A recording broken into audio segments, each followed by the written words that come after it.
अस्सलाम वालेकुम नाजरीन। मैं अब्दुल जब्बार सुमरो हाज़िर हूँ आपके program behind the news with Abdul Jabbar Soomro के साथ। तो शुरू करते हैं आज की खबरें और उन पर तबसरे। जैसा कि आपको मालूम है, कल अमेरिका में एक बड़ी मीटिंग हुई। बड़ी पाकिस्तान के सिलसिले में एक इन्वेस्टिगेशन कमेटी में, जो पार्लियामानी कमेटी है, उनके सामने वो शख्सियत पेश हुई जिन पर इल्ज़ाम है इमरान खान का कि उन्होंने उनकी हुकूमत गिराई। अमेरिका ने उनके थ्रू धमकियां दी साइफर में, और जो पूरा 2 साल से इमरान खान ने आसमान सर पे उठाया हुआ था, जो ड्रामा करके चल रहे थे। और इन्होंने 2 वहाँ जो है फर्में हायर की हुई थी, जिनको भारी रकमें दी गई ताकि वो इनके लिए वहाँ माहौल साजगार बनाए। और उन्हीं फर्मों ने और इनके भारतीय दोस्तों ने मिलकर अमेरिकन 26 के करीब सेनेटर्स की सिफारिश पर यह मीटिंग कल जो हुई उस पर कराई गई। लेकिन इस मीटिंग ने इमरान खान समेत सारे यूथियों पर, और खुसूसन अमेरिका में जो यूथिये बैठे हैं जिन्होंने पाकिस्तान के ख़िलाफ़ बहुत बड़ी साजिशें की हैं, IMF के ख़िलाफ़ जो दफ्तर के ख़िलाफ़ भी मुजाहरे किए, वर्ल्ड बैंक के बाहर भी मुजाहरे किए, और खतूत लिखे सेनेटर्स को, सबको, कि पाकिस्तान की इमदाद बंद की जाए। इन वाहियातों बेगैरतों के मुँह पर कालक मल दी गई है। और डोनाल्ड लू ने कल वाज़ेह तौर पे कहा कि इस किस्म की कोई साजिश थी, न कोई साजिश थी, न कोई उस साइफ़र में इस किस्म का कोई लफ्ज़ था। ये सारा जो साइफ़र इमरान की तरफ से जारी किया गया, जो बातें की गईं, वो झूठ और लघु और बेबुनियाद है, जिसको कमेटी ने तस्लीम किया। कमेटी की जो है मेहमानों की गैलरी में जो बैठे हुए लोग बैठे हुए थे, उनमें PTI के यूथिये बैठे थे, जिन्होंने शोर मचाया और कहा कि झूठा झूठा के नारे लगाने शुरू कर दिए, जिनको बाद में पुलिस ने वहाँ से बाहर निकाल दिया। तो इमरान खान का पूरा बयानिया, जो पिछले 2 साल से उसने पाकिस्तान के नौजवानों को गुमराह किया हुआ था, पाकिस्तान के नौजवानों को गलत राह पे लगाया हुआ था, अब बात क्लियर हो गई कि ऐसी किस्म की कोई साजिश नहीं हुई थी। इससे पहले असद मजीद भी कह चुके हैं, जिसने ये साइफर भेजा था।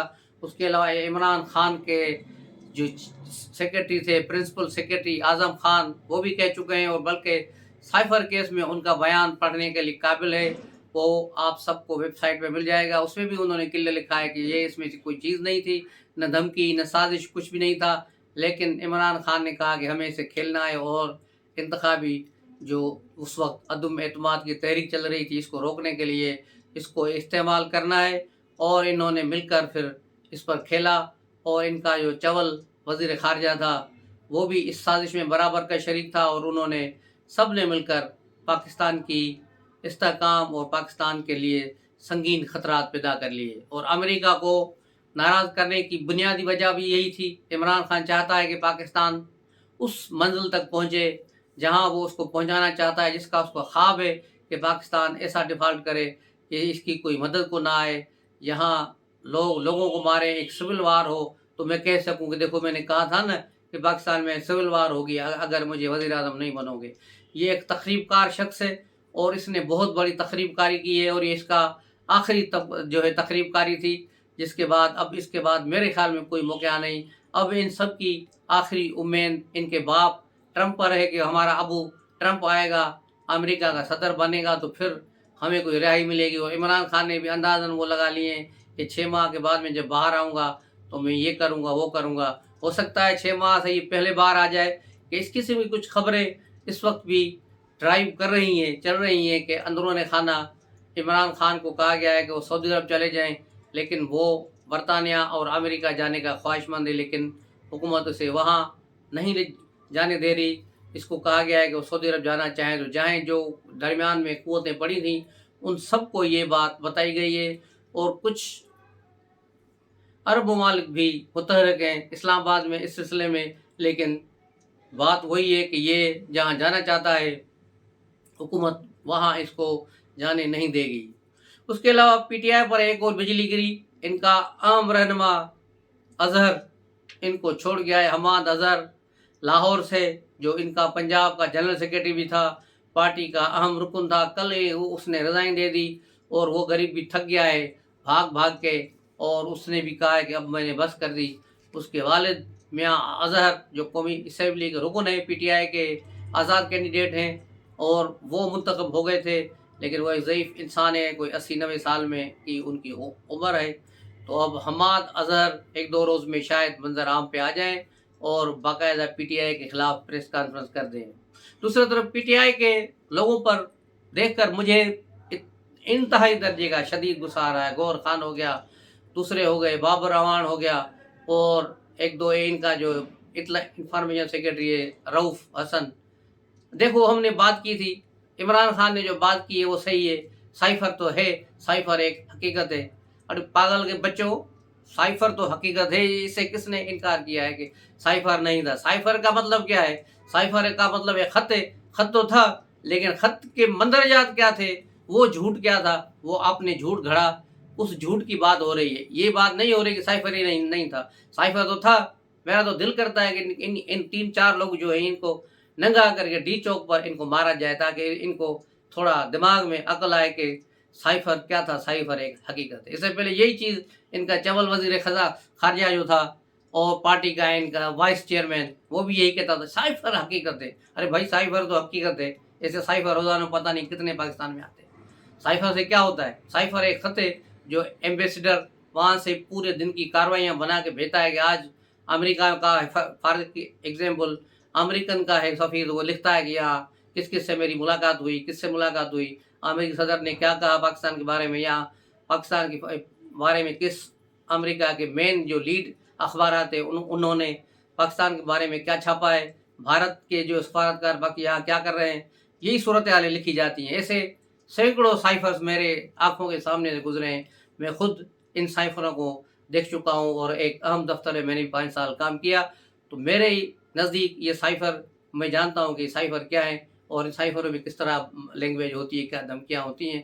تو ایسی کوئی بات اس میں ہے ہی نہیں کہ اس پر یہ اتنا 2 سال سے جو انہوں نے جھوٹ کی ایک بلڈنگ کھڑی کی ہوئی تھی وہ آج دھڑام سے گر گئی ہے. لیکن یوتھی ہے تو یوتھی ہے، ان کا اپر چیمبر خالی ہی ہوتا ہے. تو اس بات کو یہ نہیں سمجھیں گے. دوسری طرف علی احمد گنڈاپور نے کل بڑی دھمکیاں دی کہ اگر مجھے گرفتار کیا گیا تو پھر پنجاب کے وزیر اعلیٰ اور وزیر اعظم شہباز شریف اور صدر اسد زرداری کے خلاف بھی یہاں FIR ہے DI خان میں، ان پر بھی وارنٹ جائیں گے، ان کو بھی پولیس بھیجوں گا، یہ کروں گا. ایک سلطان رائی اسٹائل، یہ کسی چیف منسٹر کا اسٹائل لگتا ہی نہیں تھا. آج وہی گنڈاپور اسلام آباد میں پرائم منسٹر ہاؤس میں موجود تھا، جہاں فیسلیٹیشن جو ہے کونسل کا اجلاس تھا. اس میں چاروں صوبوں کے وزرائے اعلیٰ، وزیر اعظم، آرمی کے تمام افسران اور فیڈرل جو ہے کیبنٹ کے اہم افسران اس میں شامل تھے. تو اس طرح گنڈاپور خود پیچھے ہاتھ کھڑا کر کے کھڑا تھا، اس طرح ہی کھڑا تھا جیسے یہاں کوئی باڈی گارڈ کھڑا ہو. تو یہ ہے گنڈاپور کی حیثیت. اور اب دوسرا مرحلہ جو چل رہا ہے سینیٹ کے انتخابات کے لیے، اب جو پشاور ہائی کورٹ نے فیصلہ دے دیا ہے کہ MPs MNs جو ہے آزاد اراکین، الیکشن کمیشن نے فیصلہ دیا ہے وہ صحیح ہے. تو اب ان کو حلف اٹھانے سے روکنے کے لیے پشاور میں KP میں اسمبلی کا اجلاس نہیں بلایا جا رہا. گورنر نے کل اجلاس طلب کیا ہے لیکن اسپیکر اجلاس بلانے سے انکاری ہے. اب دیکھنا ہوگا کہ وہاں پھر یہ کوئی آئینی بحران پیدا ہوگا یا الیکشن کمیشن سینیٹ کے انتخاب جو ہے KP میں روک دے گا 1 دن کے لیے. تو یہ دیکھنا ہوگا کہ کل صورتحال کہاں جاتی ہے، انتخاب کہاں جاتا ہے. اور یہ ہے ساری صورتحال. اور سندھ میں بھی اب یہ صورتحال ابتر ہوتی جا رہی ہے. ڈاکوؤں کی کاروائیاں بڑے پیمانے پر بڑھ گئی ہیں. اس پر ایک بڑا آپریشن کی ضرورت ہے. لیکن آج وزیر داخلہ سندھ نے کہا ہے کہ ہمیں وفاق نے ابھی تک ہم 4 نام بھیجے ہیں IG کے لیے، لیکن ابھی تک ہمیں IG نہیں ملا. تو IG نہیں ملے گا تو یہاں کام کیسے چلے گا؟ اس طرح چیف سیکرٹری KP کو بھی نہیں ملا. اور لیکن وہاں کی صورتحال دوسری ہے، کیونکہ وہاں ایک سمری بھیجی ہی نہیں گئی ہے، صرف آرڈر نکال دیا ہے صوبائی وزیر اعلیٰ نے اپنے طور پہ کہ فلاں مجھے چیف سیکرٹری چاہیے. تو اس طرح نہیں ہوتا. لیکن یہاں سے تو باقاعدہ ایک سندھ سے ایک سمری بھیجی گئی ہے، اس میں 4 نام بھیجے گئے ہیں کہ یہ نام ہے، ان میں سے کوئی ایک نام ہمیں سندھ کے لیے IG دیں. لیکن ابھی تک کسی پر اتفاق رائے نہیں ہوا ہے. تو یہ تھی اب تک کی خبریں. ملتے ہیں اگلے بلاگ میں، تب تک کے لیے اجازت دیجیے. السلام علیکم.